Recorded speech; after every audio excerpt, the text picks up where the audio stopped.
जी viewers, welcome back good healthy morning. हम बात कर रहे हैं कॉन्स्टिपेशन पे और आईबीएस पे भी अब बात करने वाले हैं। सिर्फ 2-3 लोगों ने इसके बारे में पूछ भी लिया है। उससे पहले एक बड़ी इंपॉर्टेंट चीज़ मैं डॉक्टर साहब से पूछना चाहूँगी। डॉक्टर साहब, वो कहते हैं चाय, कॉफ़ी, कैफीन इंटेक ये सब कॉन्स्टिपेशन कराती है?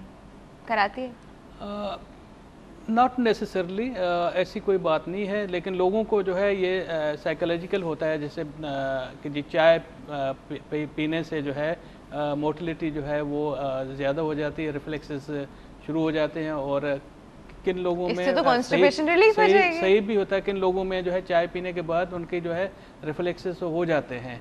कुछ लोग जो है वो काफ़ी पीने के बाद ये इसका कोई साइंटिफिक रीज़न नहीं है, लेकिन यह है कि ये साइकोलॉजिकल होता है कि जी लोग कुछ अखबार पढ़ने के बाद उनको रिफ्लेक्सेस आ जाते हैं, और डॉक्टर साहब ने जैसे कहा कि जी नॉवेल्स ले जाते हैं, तो ये सारी चीज़ें जो हैं ये साइकोलॉजिकल हैं। उससे आई थिंक अखबार और नॉवेल तो इसलिए लेके जाते हैं because they want to pass good time, bore हो जाएंगे वरना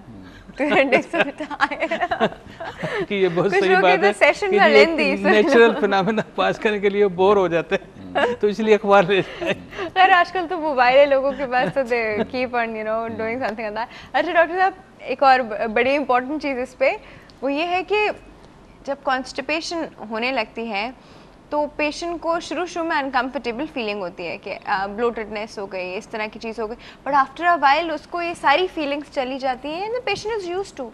3 दिन हो गए, 4 दिन हो गए, 6 दिन हो गए, हफ्ता हो गया, 2 हफ्ते हो गए, पेशेंट इज़ यूज्ड टू, उसको कुछ हो नहीं रहा।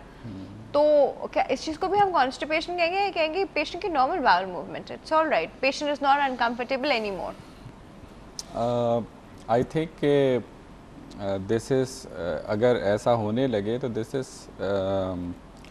Is not something good for the patient. इसका मतलब ये है कि जो रेक्टम है, जो कि बड़ी आंत का सबसे आखिरी हिस्सा है, वो धीरे धीरे उसकी कैपेसिटी बढ़ती जा रही है, और अमूमी तौर पे ये होता है कि जब स्टूल रेक्टम में पहुंचता है तो वहाँ पे रेक्टम इतना सेंसिटिव होता है कि वो फ़ौरन उन रिफ्लेक्सेस को जनरेट करता है, और रेक्टल मसल्स और नीचे के जो पेरिनियल मसल्स हैं, बहुत सारे मसल्स कॉन्ट्रैक्ट करते हैं और उस फुजले का इखराज होता है।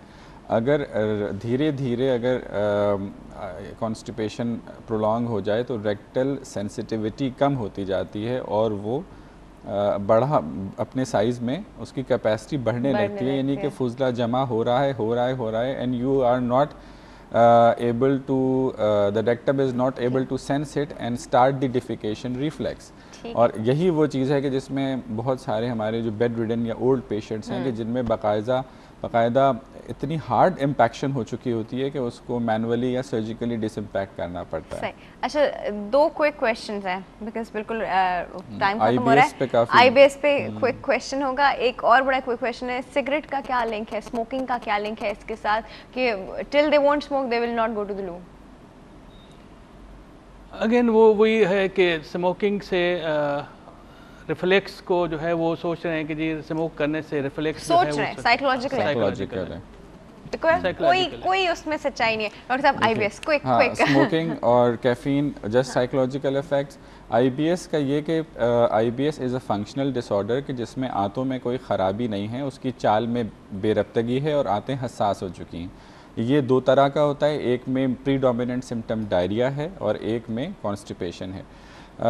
अगर कॉन्स्टिपेशन आईबीएस प्रीडोमिनेंट कॉन्स्टिपेशन किसी को लेबल कर रहे हैं तो उसमें कॉन्स्टिपेशन के साथ पेट के अंदर abdominal pain, flatulence, distension, bloating, गुड़ की आवाज़ आना और दर्द होना, ये बहुत ज़्यादा गैस हो जाना, ये सारी चीज़ें इनका होना ज़रूरी है। सिंपल कॉन्स्टिपेशन में एब्डोमिनल पेन इतना प्रोमिनेंट फीचर नहीं होता।